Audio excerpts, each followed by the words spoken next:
क्या करेगा? किस।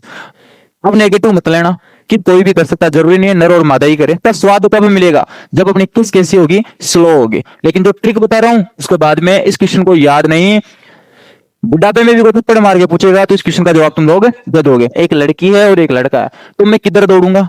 लड़की की तरफ। आ गया स्वाद। विनर सीरीज की क्लास नंबर 3 में मैं आप सभी का फिर से एक बार स्वागत करता हूं अपने YouTube प्लेटफॉर्म नेक्स्ट विनर पर। 2 क्लासें अपन ने सीरीज की कंप्लीट कर ली, तो कि इस विनर सीरीज के अंदर हम आपके सामने करवा रहे हैं बेहतरीन कंसेप्ट, बेहतरीन न्यूमेरिकल्स और एग्जाम के दिमाग से खेलने वाले क्वेश्चन, जो कि आपके ना तो बुक में मिलेंगे ना कहीं और मिलेंगे, ये केवल आपकी विनर सीरीज से आएंगे। तो वीडियो को दबा के शेयर, लाइक और शेयर जरूर कर देना, और चैनल पर नए हो तो चैनल को सब्सक्राइब जरूर कर देना, क्योंकि इस सीरीज के अंदर आपको मिलने वाली है मजेदार ट्रिक्स, मजेदार बेहतरीन कंसेप्ट और के टॉप इंपोर्टेंट क्वेश्चन। चलते हैं बिना किसी देरी के क्वेश्चन नंबर 1 पर। कि निम्न में से किसमें उत्तल दर्पण का प्रयोग किया जाता है? मतलब जो उत्तल दर्पण होता है उसका उपयोग अपन किस काम में करते हैं? तो ऑप्शन आपके सामने है। सेविंग दर्पण में, दंत चिकित्सक के द्वारा जो दांत चेक करता है डेंटिस्ट, उसमें, या फिर जो वाहनों की जो हेडलाइट होती है, अर्थात जो आगे की जो लाइट होती है ना, जो देखने में काम में आती है अंधेरे में, उसमें, या फिर वाहनों के पश्च दर्पण। पश्च दर्पण का मतलब होता है जैसे कोई वाहन चल रहा है तो उसके जो साइड के जो कांच लगे हुए होते हैं, अर्थात तो साइड मिरर। तो निम्न में से कौन सा इसका उपयोग है? किसका? उत्तल दर्पण का। तो सबसे पहले उत्तल दर्पण की कहानी समझो आप लोग, कि जो ये उत्तल दर्पण होता है ये क्या काम में आता है। तो ये जो उत्तल दर्पण है, ध्यान रखना, ये हमेशा वस्तु का कैसा प्रतिबिंब बनाता है? सीधा। सीधा तो बनाता ही है, और कैसा बनाता है? छोटा। ध्यान रखना, उत्तल दर्पण के द्वारा जो बना प्रतिबिंब होता है वो कैसा होता है? सीधा होता है, छोटा होता है। और अगर इसकी प्रकृति की मैं बात कर लूं तो ये हमेशा कैसा प्रतिबिंब बनाता है बेटा? आभासी प्रतिबिंब बनाता है। ये बात आप ध्यान में रखोगे। तो अब जब छोटा प्रतिबिंब बना रहा है तो एक बात बताना, सेविंग दर्पण में जो अपन दर्पण काम में लेते हैं बेटा वो होता है अवतल। कौन सा होता है? अवतल। अभी इनके कारण भी बताऊंगा मैं एक एक का। उसके बाद में दंत चिकित्सक के द्वारा जो दांतों को देखने में अपन काम में लेते हैं, उसमें भी कौन सा दर्पण काम में लेते हैं? अपन अवतल दर्पण काम में लेते हैं। तीसरा ऑप्शन है वाहनों की जो हेडलाइट होती है, जो आगे की जो लाइट होती है, उसमें भी अपन कौन सा दर्पण काम में लेते हैं? अवतल दर्पण ही काम में लेते हैं। तो बचा कौन सा अपने पास में, कि जो वाहनों के जो पश्च दर्पण होते हैं, जो साइड मिरर जो होते हैं, उनको देखने में हम किस दर्पण का उपयोग करते हैं? तो बेटा उसमें करते हैं अपन कौन सा? क्या? तल दर्पण का उपयोग करते हैं। तो इन तीनों में अवतल का उपयोग इसलिए हुआ क्योंकि एक तो अवतल दर्पण की जो प्राइवेट मतलब जो फर्स्ट जो विशेषता है वो ये होती है कि वो वस्तु का बड़ा प्रतिबिंब बनाता है। तो अपन जैसे छोटा प्रतिबिंब अगर अपना बना देगा तो अपन दिख ही नहीं पाएंगे। तो जब कटिंग करवाने अपन जाते हैं तो वहां आपने देखा होगा कि आपका जो चित्र बनता है वो बड़ा बनता है। क्यों? क्योंकि कौन सा दर्पण काम लेते हैं? अवतल। सेम साइज दांतों को अगर चेक करेगा डॉक्टर तो दांत थोड़े से बड़े दिखने चाहिए, सीधी सी बात यही है। कौन सा होगा? अवतल। वाहनों की हेडलाइट, हेडलाइट का मतलब कि इससे समांतर प्रकाश पुंज जाता है, आगे की जो लाइटें होती है उसमें भी अपन किसका काम में लेते हैं? अवतल दर्पण को उपयोग में लेते हैं। तो अपने को याद रखना है कि जो वाहनों के जो पश्च दर्पण होते हैं उनमें कौन सा दर्पण यूज में लेते हैं? उत्तल दर्पण। इसके अलावा जो एटीएम लगे हुए होते हैं वहां भी अपन किसका यूज करते हैं? उत्तल दर्पण का। सौर बत्तियों में सूर्य के प्रकाश को केंद्रित करते हैं, वहां बेटा काम में लेते हैं अवतल। तो इसको भी आप याद रख सकते हो। किसमें? सौर बत्तियों में। किसमें? सौर भट्टियों में सूर्य की ऊर्जा अर्थात सौर ऊर्जा को इकट्ठा करने में भी अपन किसको काम में लेते हैं? अवतल दर्पण को काम में लेते हैं। चारों आपको याद रखने हैं। अवतल के मैंने 4 उपयोग बता दिए, उत्तल के मैंने 2 उपयोग बता दिए। तो उसके बाद में चलते बेटा क्वेश्चन नंबर 2 पर। क्वेश्चन नंबर 2 अपना इस प्रकार है कि निम्न में से कौन सा दर्पण सूत्र है? मोस्ट इंपोर्टेंट क्वेश्चन इस बार यहां से आपको एग्जाम में क्वेश्चन देखने को मिल सकता है। तो ध्यान रखना, सूत्र आपको याद भी रखने हैं। तो बेटा दर्पण जो सूत्र होता है वो होता है 1/v प्लस 1/u बराबर 1/f। कौन सा सूत्र होता है? दर्पण सूत्र। तो कौन सा ऑप्शन अपना राइट हो जाएगा? ए ऑप्शन या बी ऑप्शन, तो अपना कौन सा ऑप्शन राइट हो जाएगा? ए ऑप्शन अपना इस क्वेश्चन का जवाब हो जाएगा। अब यहाँ पे ये v क्या है, u क्या है, f क्या है, तो इन चीजों को समझो। इसमें मैं अगर बात करूं किसकी, तो v क्या होता है? ये होती है प्रतिबिंब दूरी। कौन सी दूरी? प्रतिबिंब दूरी। अब प्रतिबिंब दूरी क्या होगी? प्रतिबिंब की दर्पण या लेंस से दूरी। प्रतिबिंब की दूरी किससे? दर्पण से या लेंस से। अगर लेंस है तो लेंस से दूरी हो जाएगी, और दर्पण है तो दर्पण से दूरी हो जाएगी। अगर आपको एक नंबर की परिभाषा पूछ ले कि प्रतिबिंब दूरी किसे कहते हैं, तो क्या लिखोगे कि दर्पण से या लेंस से प्रतिबिंब की जो दूरी होती है वो क्या कहलाती है? प्रतिबिंब दूरी कहलाती है। मैं बात करूं इस u की, तो बेटा u का मतलब क्या हो जाएगा? बिंब दूरी। क्या हो जाएगी? बिंब दूरी। ये किसकी दूरी रहेगी? वस्तु की दूरी। किससे? दर्पण से या लेंस से। तो ये छोटी छोटी बातें जो आपको याद रखना है। 100 में से 100 का स्कोर ऐसे ही नहीं होता, हर एक क्वेश्चन को अंदर डीपली जाके समझना पड़ता है। उसके बाद में मैं बात करूं एफ की, तो एफ क्या हो जाएगी बेटा? फोकस दूरी। फोकस दूरी, ये आपको ध्यान रखना है। अब ये कहां कहां काम में आ सकता है? या तो ये सीधा क्वेश्चन पूछ लेगा कि दर्पण सूत्र लिखिए, या फिर ये काम में आ सकता है v दे दे, u दे दे और f का मान पूछ ले। तो जब ये दर्पण सूत्र है तो बेटा ये देखो प्लस की जगह केवल क्या हुआ है? माइनस। तो फिर ये सूत्र बन जाता है अपना लेंस सूत्र। ये भी याद रखना है आपको। मतलब ऑप्शन मैंने इस प्रकार रखे हैं कि आपका एक क्वेश्चन तैयार करने से 4 4 5 5 क्वेश्चन तैयार हो जाएंगे। तो दर्पण सूत्र में तो था प्लस, और लेंस सूत्र में क्या आएगा? माइनस। किसके बीच में? v के और u के बीच। यहां तक बात क्लियर है? तो एक और सूत्र लिखा हुआ है v बटा u, और एक लिखा हुआ है माइनस के v बटा u। दोनों ही आवर्धन के सूत्र। तो ये किसका सूत्र बेटा? आवर्धन का। ये आवर्धन का तो है, लेकिन किसके आवर्धन का है? लेंस का। अगर लेंस के आवर्धन का सूत्र आपको पूछ ले तो क्या लिख देना है? v बटा u। ये भी किसका सूत्र है? आवर्धन का। लेकिन ये किसके लिए है? ये है दर्पण के लिए। किसके लिए? दर्पण के लिए आवर्धन। यहां तक बात समझ में आई? तो अपन नेक्स्ट चलते हैं क्वेश्चन नंबर 23 के। ये 23 बेटा इसलिए है क्योंकि अपन ने 10-10 क्वेश्चनों के सेट की 2 क्लासें कंप्लीट कर ली थी। आज अपनी वीनस सीरीज की तीसरी क्लास चल रही है, तो तीसरा क्वेश्चन अर्थात 23वां क्वेश्चन आपके सामने है। बेहद बेहद इंपॉर्टेंट। इस बार आपको एग्जाम में इस प्रकार का न्यूमेरिकल देखने को मिल सकता है। तो यहां से मैं पढ़ता हूं कि क्वेश्चन इस प्रकार है कि प्रकाश जो है वो कहां से एंटर कर रहा है? हवा से जल के अंदर। ये जो प्रकाश है वो कहां से कहां जा रहा है बेटा? हवा से जल में। तो दोनों ही माध्यम है, ठीक है। प्रवेश करता है जिसका अपवर्तनांक, किसका अपवर्तनांक? जल का अपवर्तनांक। ये आपको वैसे याद भी रखना है कि जल का अपवर्तनांक कितना होता है? 1.33।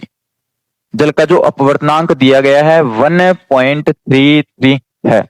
जल में प्रकाश की चाल ज्ञात करनी है। किसके अंदर? जल के अंदर किसकी चाल ज्ञात करनी है? प्रकाश की। यदि हवा में प्रकाश की चाल इसने दे रखी है कितनी? 3 × 10⁸। तो किसकी चाल दी है ये? हवा में किसकी चाल दी है इसने? प्रकाश की चाल। ये अपने को कितने दी है इसने? 3 × 10⁸ मीटर प्रति सेकंड। अब यहां से जो जो बातें हैं वो ध्यान से समझते जाओ। ये क्वेश्चन आपने मैंने शॉर्ट में आपके सामने लिख दिया।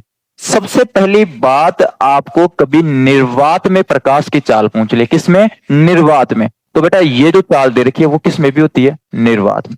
निर्वात का मतलब होता है जहां कोई माध्यम नहीं होता, वहां हवा नहीं होती, कोई पानी नहीं होता, कोई कांच नहीं होता, ये होता है निर्वात। एक तरीके से पूरा निर्वात तो पॉसिबल नहीं है, लेकिन अंतरिक्ष भी निर्वात अपन मान सकते हैं।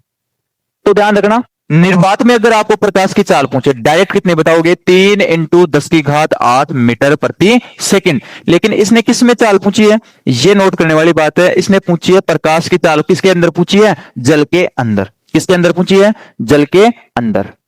तो जल में प्रकाश की चाल अपने को क्या करनी है? ज्ञात करनी। जल में प्रकाश की चाल। अब देखो, जल में प्रकाश की चाल ज्ञात करने से पहले आपको एक फॉर्मूला पता होना चाहिए। N = C/, क्या सूत्र? एन बराबर सी बटा वी। एन का मतलब होगा बेटा अपवर्तनांक। क्या होगा? अपवर्तनांक। सी का मतलब क्या होगी? निर्वात में या वायु में प्रकाश की चाल।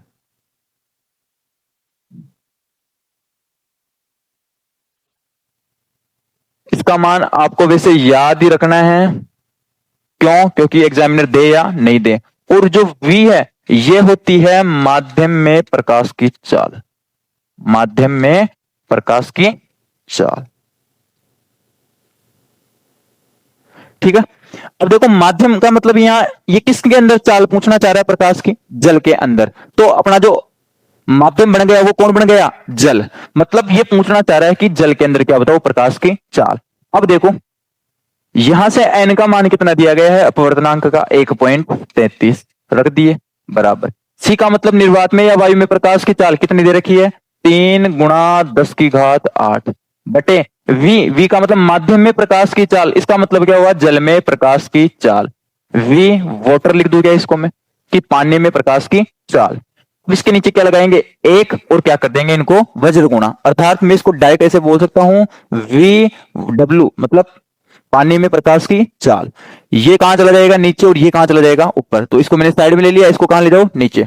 तो 3 × 10⁸ बटा 1.33 कितना उत्तर आ जाएगा? अगर अपन इसको डिवाइड करेंगे तो ध्यान रखना पॉइंट हटती है तो क्या पर डबल जीरो लगा सकता हूं क्या मैं? तो ये बन जाएगा कितना?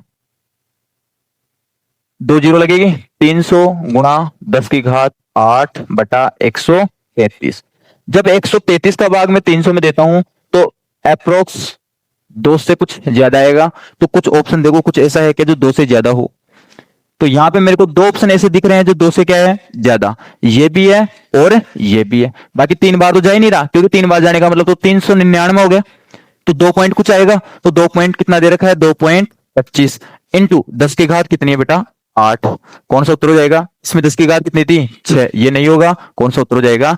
ए ऑप्शन इस क्वेश्चन का जवाब हो जाएगा। क्वेश्चन कैसे भी आपको एग्जाम में पूछा जा सकता है। वो डायरेक्ट एन का फॉर्मूला भी पूछ सकता है, या वो जल न देके क्या दे सकता है आपको? कांच भी पूछ सकता है, या वो चाल देके किसका मान पूछ सकता है? अपवर्तनांक का मान भी पूछ सकता है।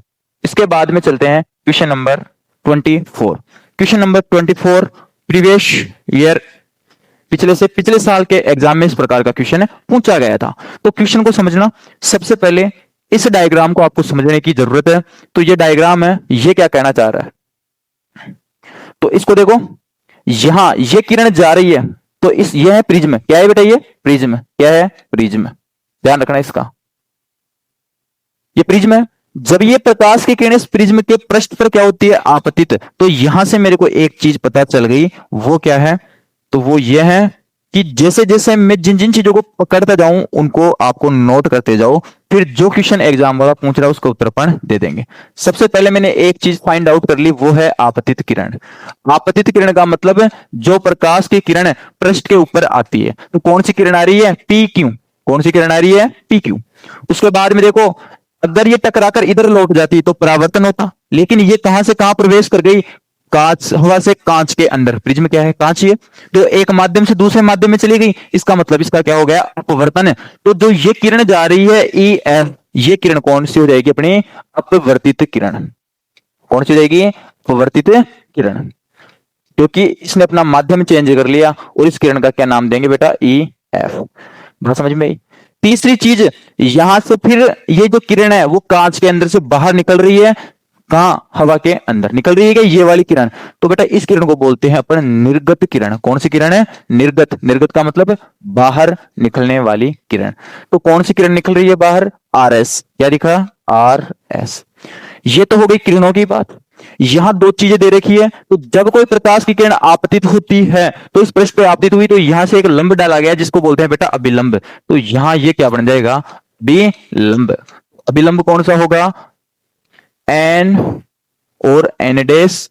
सेम इसी प्रकार ये किरण इसके ऊपर आपतित हुई तो इसका विलंब क्या बन जाएगा? एम और एम डैश।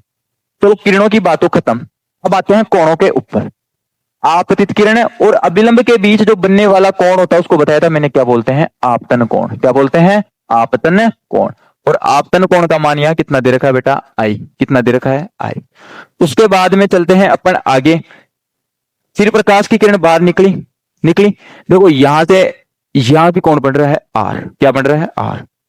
तो अपवर्तन कोण क्या हो जाएगा, आर। क्या हो जाएगा, आर। अपवर्तन कोण बराबर क्या हो जाएगा, आर। अब देखो जब ये प्रकाश की किरण बाहर निकली थी तो अभिलंब और प्रकाश की किरण के बीच में कुछ ना कुछ कोण बन रहा है। ई वाला कोण दिख रहा होगा आपको। इस कोण को बोलते हैं बेटा निर्गत कोण। और यही क्वेश्चन पहले पूछा गया था कि चित्र के अनुसार बताइए कि निर्गत कोण कौन सा है। तो निर्गत कोण कौन सा बन रहा है यहाँ पे, ई। उसके अदरवाइज आप देख रहे हो एक कोण बन रहा है यहाँ पे प्रिज्म के पृष्ठ के दो पृष्ठों के बीच में। तो बेटा यह है प्रिज्म कोण। कौन सा कोण, प्रिज्म कोण। और इस प्रिज्म कोण को क्या नाम दे देंगे अपन, कोण ए। क्या नाम देंगे, कोण ए। अब देखो अगर ये प्रकाश की किरण इधर न घूमती तो सीधी की सीधी जाती, तो अपने को ये कैसी दिखती कि ये इधर जा रही है, जा रही है। ये प्रकाश की किरण इधर बाहर निकली, अगर मैं इसको पीछे की ओर बढ़ा दूं तो ये किरण कैसे दिखेगी कि इधर से आ रही है। तो ध्यान रखना इस किरण को जाना ऐसे चाहिए था, ये किरण जा कैसे रही है, ऐसे। तो ये किरण इस रूट पे जानी चाहिए थी, वो जा किधर रही है बेटा, इधर। इतना घूम गई, नहीं घूमी। तो जितना घूम जाती है वही क्या होता है, इसका झुकाव। झुकाव का मतलब है विचलन। तो यहां से जो डी जो कोण बन रहा है वो कोण कौन सा बनेगा, विचलन कोण। कौन सा कोण बनेगा, विचलन कोण।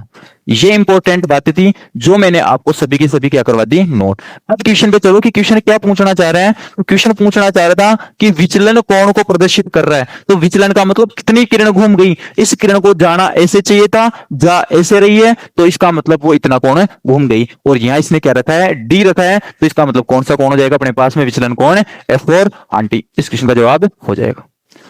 उम्मीद और आशा करता हूं कि ये चीजें समझ में आ गई होगी। अगर इस टाइप का प्रश्न आपसे पूछा जाएगा तो चित्र देके इनमें से कोई ना कोई एक को क्या कर लेगा, पूछ लेगा।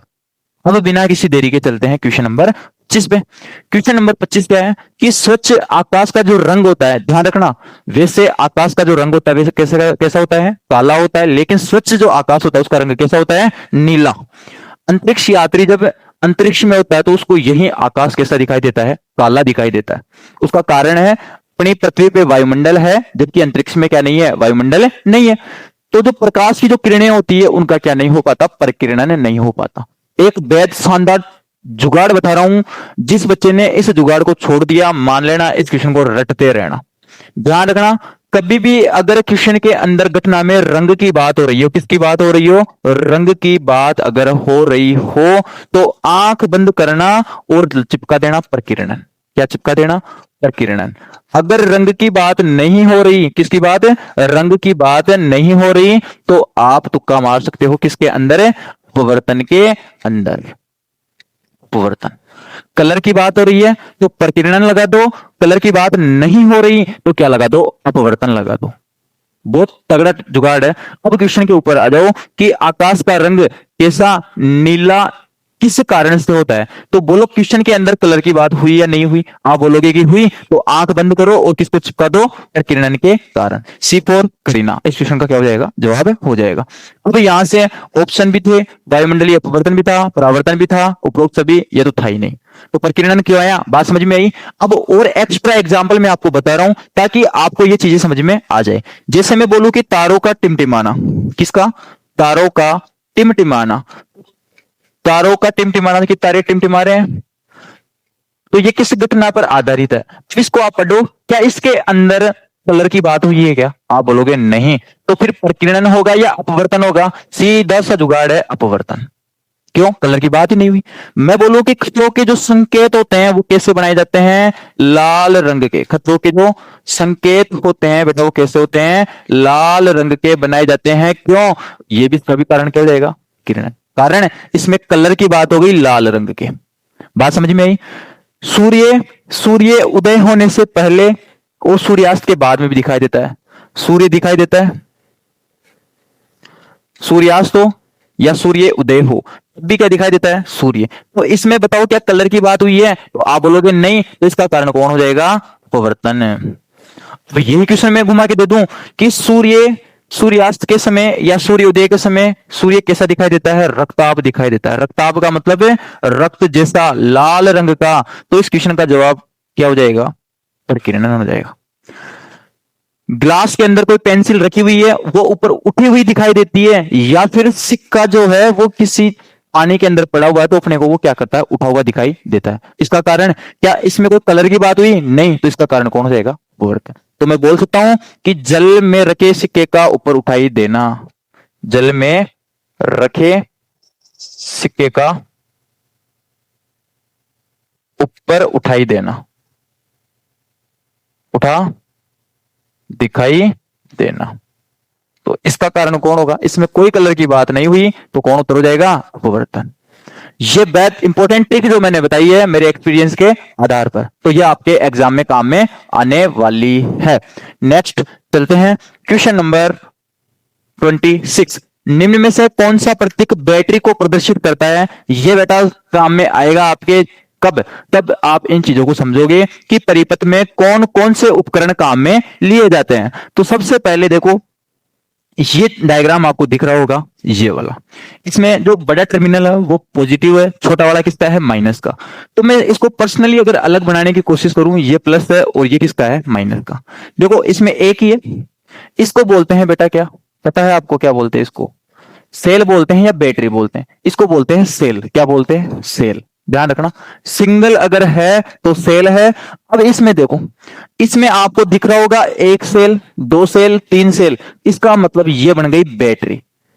तो सेलों के संयोजन से जो बनती है वो क्या होती है, बैटरी। अब मैं पूछूं कि इसमें कितने सेल लगे हुए हैं, आप बोलोगे इसमें कितने सेल लगे हुए हैं, तीन सेल लगे हुए हैं। कैसे पता चला, एक, दो और तीन, इसका मतलब ये किसको रिप्रेजेंट कर रहा है बेटा, बैटरी को। तो अपने क्वेश्चन का जवाब यही मिल गया, F4 आंटी इस क्वेश्चन का क्या हो गया, जवाब हो गया। अगर सिंगल होता तो क्या नाम दे देता इसको, सेल। अगर एक से ज्यादा हो जाए तो सेलों के संयोजन को ही क्या कहते हैं, अपन बैटरी कहते हैं। तो ये क्या बन जाएगी, बैटरी। इसके बाद में इनको भी देख लेते हैं। देखो इसमें डॉट लगी हुई है, तो यह है बंद कुंजी, कुंजी का मतलब स्विच, और ये स्विच कौन सा है, बंद स्विच, या इसको बोल दो कुंजी, या फिर मैं बोल सकता हूं प्लग। अगर ये बंद है तो फिर खुली कैसी होगी, ये हो जाएगी अपनी खुली वाली, कौन सी हो जाएगी, खुली, ऑन और ऑफ। उसके बाद में ये जो आपको दिख रहा है, ये होता है बेटा प्रतिरोधक का, किसका, प्रतिरोधक का। इस प्रतिरोधक का काम होता है जो भी तार में जो धारा जा रही है उसका रास्ता रोकना। अगर प्रतिरोध का मान ज्यादा है तो धारा क्या हो जाएगी, कम। जब ये प्रतिरोधक का है तो कंफ्यूजन बिल्कुल भी मत होना, एक आपको कंफ्यूजन करने की क्या करेगा, कोशिश करेगा, या फिर ऐसा जो डायग्राम है ये बेटा ध्यान रखना परिवर्ती प्रतिरोधक का है, किसका है, परिवर्ती प्रतिरोधक, या फिर धारा नियंत्रक, किसका, धारा नियंत्रक का। याद रखना इन चीजों को, ये मिलान में भी क्वेश्चन आ सकता है। अपन एक नंबर की प्रैक्टिस कर रहे हैं, वो किस्मत खुल जाए तो 4 नंबर के क्वेश्चन में पूछ ले। उसके बाद में है बेटा, ये देखो ए दिख रहा है तो ये होगा एमीटर, क्या होगा, एमीटर। अगर कुछ ऐसा ही चित्र में वी लिखा हुआ दिख जाए तो वो क्या बन जाएगा, वोल्ट मीटर। तो देखो इस विनर सीरीज को ज्वाइन करने का फायदा, लगभग फिजिक्स आपके सामने खुलकर आ जाएगी। उसके बाद में मैं बात करता हूं इसका, तो बेटा ये है तार संधि, क्या है, तार संधि। कैसे, देखो ये यहां मिल रहा है, ये यहां मिल रहा है, ये यहां मिल रहा है, तो मिलन हो रहा है क्या इनका तारों का, तो ये क्या हो जाएगी, तार संधि। अब एक कंफ्यूजन आपके कर सकता है, देखो इस प्रकार का, ये क्या है, ये है बेटा तार क्रॉसिंग, क्या है, तार क्रॉसिंग। बल्लभ तो सब जानते ही हैं, तो इन बातों का आपको ध्यान रखना है। चलते हैं next question, question number 27। Joule के तापन नियम पर आधारित युक्ति का नाम। इसको समझ लेना, न्यूमेरिकल में भी आपको हेल्प मिल सकती है। तो जो जूल का जो तापन नियम बोलता है वो क्या बोलता है कि कोई भी जो तार है, क्या है, कोई भी तार, उसमें जो प्रवाहित ऊष्मा होगी, ऊष्मा जानते हो वो गर्म होता है, तो ऊष्मा यह हो एक तरीके का। तो इसका फॉर्मूला याद रख लो आप, I²R। जो पी के फॉर्मूले मैंने याद करवाए थे विद्युत शक्ति के, उनके ही पीछे केवल क्या लगाना है, टी लगाना है। यह हो गया जूल के तापन के अनुसार उत्पन्न होने वाली ऊष्मा। एच का मतलब क्या है यहाँ पे, ऊष्मा। आई का मतलब क्या है, धारा। आर का मतलब क्या है, प्रतिरोध। और टी का मतलब क्या है, समय। अब ये होता है जूल का तापन नियम के अनुसार ऊष्मा। तो यहां से वो पूछना चाह रहा है कि कौन सा कथन सत्य है। तो ढंग से मैं यहां देख पा रहा हूं कि जो एच की जो वैल्यू है बेटा वो है एच I²। इसको मैं लिख सकता हूं I समानुपाती R, इसको मैं लिख सकता हूं H समानुपाती। दो शब्द आते हैं, समानुपाती और व्युत्क्रमानुपाती। समानुपाती को ही अनुक्रमानुपाती भी बोलते हैं। व्युत्क्रमानुपाती का मतलब होता है उल्टा। जैसे भी मैं इसको H समानुपाती का चिन्ह लगा के 1/T लिखता, जैसे ऐसे H समानुपाती 1/T। इसको मैं बोलता कि जो उत्पन्न ऊष्मा है वो समय के क्या है, व्युत्क्रमानुपाती, क्योंकि उल्टी है। और समानुपाती सीधी है ही, H समानुपाती T है, H व्युत्क्रमानुपाती है T के। तो यहां से एक चीज बताना, आप सभी बच्चों को दिख रही होगी ये कहानी कि जो H का मान है वो धारा के क्या है, वर्ग का समानुपाती है। तो पहला ऑप्शन है कि प्रतिरोधक में प्रवाहित धारा के वर्गमूल के समानुपाती। मैं बोलता हूं कि समानुपाती भी है, व्युत्क्रमानुपाती वाला ऑप्शन नहीं है। ये ऑप्शन तो ऐसे एलिमिनेट हो गया। क्यों? क्योंकि देखो व्युत्क्रमानुपाती उल्टा तो कोई इनमें है ही नहीं, तो व्युत्क्रमानुपाती को तो पहले काट दो। अब बचे तीन ऑप्शन। इसमें मैं देखता हूं कि समानुपाती तो है, लेकिन धारा वर्गमूल के नहीं, किसके समानुपाती है, वर्ग के समानुपाती है। तो वर्गमूल वाला भी नहीं हो सकता। कौन सा उत्तर, ये भी तो गया। तीसरा है समय के वर्ग के अनुपाती। समय के समानुपाती तो है, अनुक्रमानुपाती तो है, लेकिन वर्ग नहीं है, केवल समय ही है। तो इसका मतलब इसमें क्या नहीं आना चाहिए था, वर्ग नहीं आना चाहिए था। इसका मतलब ये ऑप्शन भी मेरा हट गया। तो बचा कौन, D4 देवी। इस क्वेश्चन का जवाब हो जाएगा। कैसे कि जो ऊष्मा होती है वो प्रवाहित धारा के क्या होती है, वर्ग के अनुक्रमानुपाती होती है। ये क्वेश्चन बहुत इंपॉर्टेंट है। इसके ऊपर न्यूमेरिकल भी आने वाली 2 क्लासों में मैं लेकर आऊंगा। तो इसको अच्छे तरीके से आपको याद कर लेना है। क्वेश्चन अगर आ जाए कि जूल का तापन नियम लिखिए, तो आप इसके अनुसार लिख सकते हो। कैसे कि जूल का जो तापन नियम के जो अनुसार है, प्रतिरोधक से उत्पन्न होने वाली ऊष्मा विद्युत धारा की तो क्या होती है, वर्ग के समानुपाती होती है। प्रतिरोध के क्या होती है, समानुपाती होती है। और टी के अर्थात समय के क्या होती है, समानुपाती होती है। तो इस क्वेश्चन को सभी बच्चों को आपको ध्यान में रखना है। उसके बाद में question number 28 most wanted question है। हर बार पेपर के अंदर मुंह उठा के क्वेश्चन है आ जाता है। तो क्वेश्चन इस प्रकार है कि किसी चालक का प्रतिरोध किस किस कारक पर निर्भर करता है। तो ध्यान रखना, जो चालक का जो प्रतिरोध है वो पदार्थ की प्रकृति पर भी निर्भर करता है, अनुप्रस्थ काट के क्षेत्रफल पर भी निर्भर करता है, वो तार की लंबाई पर भी क्या करता है, निर्भर करता है, ताप पर भी क्या करता है, वो निर्भर करता है। इसलिए अपना कौन सा उत्तर हो जाएगा, ई ऑप्शन उपरोक्त सभी इस क्वेश्चन का जवाब हो जाएगा। आपको इस क्वेश्चन को याद रखना है कि जो तार का जो प्रतिरोध है वो किस किस प्रकार परिवर्तित होता है, किस किस पर डिपेंड करेगा, पदार्थ की प्रकृति पर, अनुप्रस्थ काट के क्षेत्रफल, इन दोनों की बात है। इनको मैं समझा देता हूं अलग पर्सनली, क्योंकि इसके ऊपर न्यूमेरिकल भी बन जाता है। कैसे, प्रतिरोध को दर्शाते हैं आर से। तो जो अनुप्रस्थ, यहां तक बात समझ में आई? तो ये क्वेश्चन आपको नोट करना है। इसके साथ में प्रतिरोध है, वैसे ही प्रतिरोधकता अगर पूछ ले तो ध्यान रखना वो केवल डिपेंड करेगी पदार्थ की प्रकृति पर और ताप पर। ठीक है, यहां से चलते हैं क्वेश्चन नंबर 29 क्वेश्चन है कि चुंबकीय क्षेत्र का मात्रक कौन सा है। बोर हो चुके हो तो टाइम आ चुका है, अब दिल और दिमाग खोलकर बैठने का। चुंबकीय क्षेत्र, इसको अपन ट्रिक से खत्म करेंगे। पहले मैं बता देता हूं कि जो चुंबकीय क्षेत्र होता है इसका मात्रक होता है बेटा टेस्ला। क्या होता है, टेस्ला। ट्रिक बेद तगड़ी ट्रिक है कि जब भी कोई क्या करता है, किस करता है, क्या करता है, किस, क्या करेगा, किस। अब नेगेटिव मत लेना, किस कोई भी कर सकता है, जरूरी नहीं है नर और मादा ही करे। तो बेटा किस करेंगे, तो किस करते हैं स्लो मोशन में। कैसे, स्लो मोशन में। तो ही अपने को क्या मिलेगा, इसका टेस्ट मिलेगा। क्या मिलेगा, इसका टेस्ट, अर्थात इसका स्वाद तब मिलेगा जब अपनी किस कैसी होगी, स्लो होगी। तो यहां से मेरे को दिख रहा है चुंबक, चुंबक का मतलब चुंबक, चुंबक का मतलब चुंबन, और चुंबन को ही क्या बोलते हैं बेटा इंग्लिश में, किस, किस बोलते हैं। ठीक है, किस करेंगे, कैसे, स्लो होगी तो क्या मिलेगा, टेस्ट। तो यहां से मेरा क्या बन जाएगा, टेस्ला।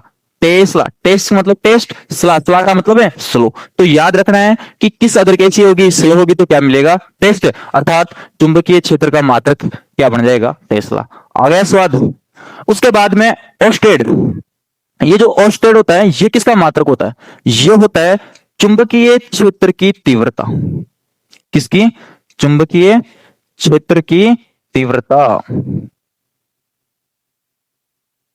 इसका चुंबकीय क्षेत्र की तीव्रता का मात्रक क्या हो जाएगा, ओस्टेड। उसके बाद में दिया गया है वाट। वाट होता है बेटा शक्ति का मात्रक। किसका मात्रक, शक्ति का। और जो जूल होती है वो क्या होती है, ऊर्जा का या फिर कार्य का मात्रक। ये बातें आपको याद रखनी है। आई बात समझ में? फिर चलते हैं आज के last and final question number 30 पे, कि चुंबक के सजातीय ध्रुवों में क्या होता है? आकर्षण। सजातीय का मतलब होता है समान जाति के। कौन से? समान जाति के। तो दो चीजें चलेगी, सजातीय और एक चलेगी विजात। क्या चलेगी? विजातीय। सजातीय का मतलब होता है समान जाति के। कौन सी जाति के? समान। सजातीय का मतलब समान और विजातीय का मतलब अलग अलग या असमान। समझना कैसे? चुंबक के दो ध्रुव होते हैं, एन ध्रुव और एस ध्रुव। एन का मतलब होता है नॉर्थ अर्थात उत्तर ध्रुव, और एक होता है एस ध्रुव अर्थात साउथ मतलब दक्षिणी ध्रुव। तो समान है, तो चुंबक के दोनों ध्रुव या तो एन एन हो सकते हैं या फिर एस एस हो सकते हैं। असमान होगा तो एन किसके साथ आएगा? एस के साथ में। एस किसके साथ में आएगा? एन के साथ। पूछना अपने को क्या चाह रहा है कि सजातीय ध्रुवों में क्या होता है, तो ध्यान रखना जब दोनों सेम होते हैं तो इनके अंदर क्या होता है? प्रतिकर्षण होता है। क्या होता है? प्रतिकर्षण। तो कौन सा ऑप्शन हो जाएगा इस क्वेश्चन का? बी ऑप्शन इस क्वेश्चन का जवाब हो जाएगा। अगर विजातीय पूछे तो प्रतिकर्षण नहीं बोलेंगे, क्या बोलेंगे? आकर्षण। अब आप लोग बोलेंगे समझ में तो आई लेकिन याद करना पड़ेगा, लेकिन जो ट्रिक बता रहा हूं उसके बाद में इस क्वेश्चन को याद नहीं, बुढ़ापे में भी कोई थप्पड़ मार के पूछेगा तो इस क्वेश्चन का जवाब तुम लोग दे दोगे। तो कैसे? चलते हैं ट्रिक के ऊपर। मान लो भाई एक है लड़का और एक है लड़की, ठीक है? यहां एक और लड़का खड़ा हुआ है। अब समझना भाई, मैंने देखा लड़की को और मैंने ही देखा एक लड़के को। ये मेरा दोस्त था, उसको मैं जानता नहीं था। बात खत्म। अब पहला एक बात मेरे को ये बताना, अगर दोनों मेरे सामने हैं, एक लड़की है और एक लड़का है, तो मैं किधर दौड़ूंगा? मैं इसका पीछा करूंगा या इसका करूंगा? मैं क्या देखूंगा? अरे इससे क्या मतलब, अपने तो किधर चलो इधर। मैं किधर आकर्षित हुआ? लड़की की तरफ। क्यों हुआ? क्योंकि इसका और मेरा जो जेंडर है वो क्या है? अलग। भी यार लड़का था, मैं भी जा सकता था, दोस्त था मेरा, लेकिन मैं नहीं गया। क्यों नहीं गया? क्योंकि क्या करना है दोस्ती से। आज का जमाना किधर दौड़ रहा है? इनके पीछे। तो इनके पीछे मत दौड़ो, ये तुम्हारे पीछे दौड़े, इसके लिए क्या कर लो? बदल लो थोड़ा सा।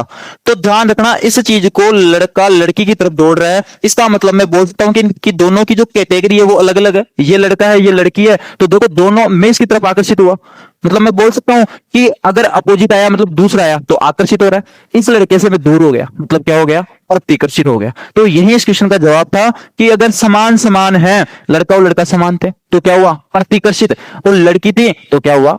आकर्षित। बात समझ में आई? तो आज की क्वेश्चन यहीं पे खत्म करते हैं। कल फिर नेक्स्ट टॉप 10 क्वेश्चन के साथ में मैं फिर आपके सामने हाजिर होऊंगा। तो वीडियो को ज्यादा से ज्यादा लाइक कर देना, वीडियो में कमेंट वगैरह फेंक जाया करो, और चैनल को सब्सक्राइब तो जरूर कर दें।